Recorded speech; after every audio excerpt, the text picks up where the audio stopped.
cette ambition, elle reste intacte. Merci. La parole est à Madame Isabelle Attard.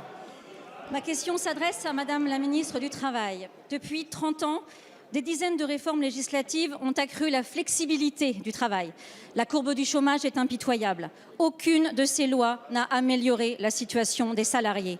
La semaine de 35 heures est la seule réforme ayant porté ses fruits en nombre d'emplois créés.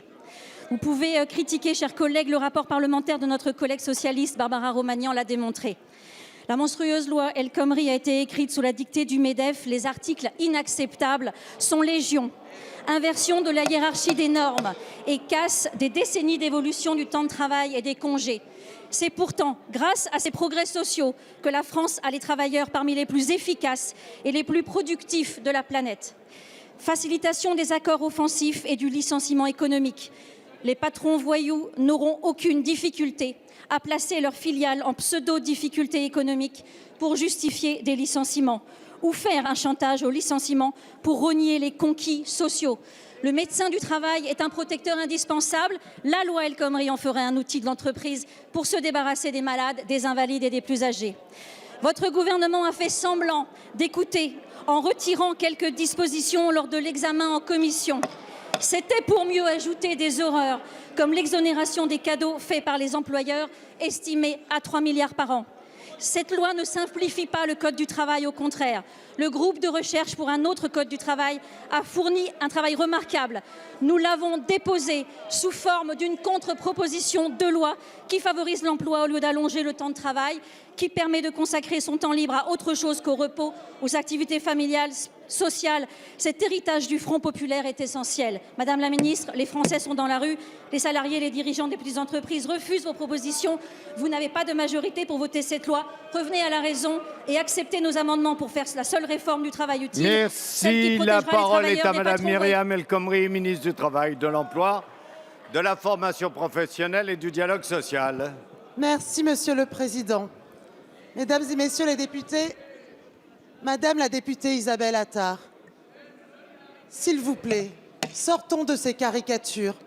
Dans un pays qui a besoin de retrouver de la confiance, c'est insupportable aujourd'hui d'avoir une telle caricature à la fois du chef d'entreprise et une telle vision du monde du travail. Je suis désolée, je me suis beaucoup déplacée dans de nombreuses circonscriptions. J'ai été à l'écoute de salariés, de syndicalistes, de chefs d'entreprise. Ce n'est absolument pas la vision de ma France.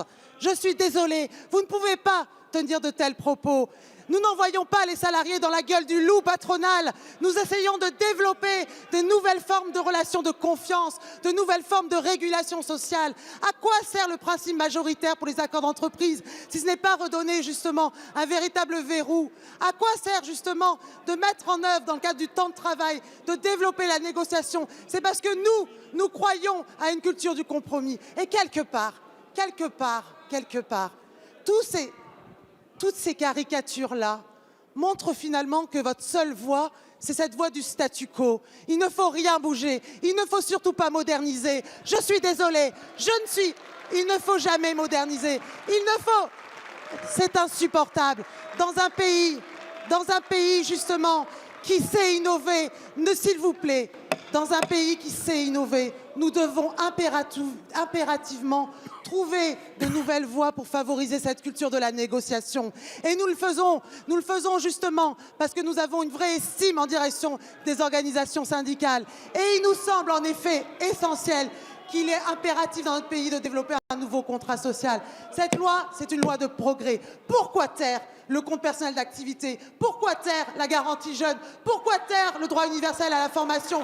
Pourquoi taire le travail détaché? C'est insupportable. Merci, Madame la ministre.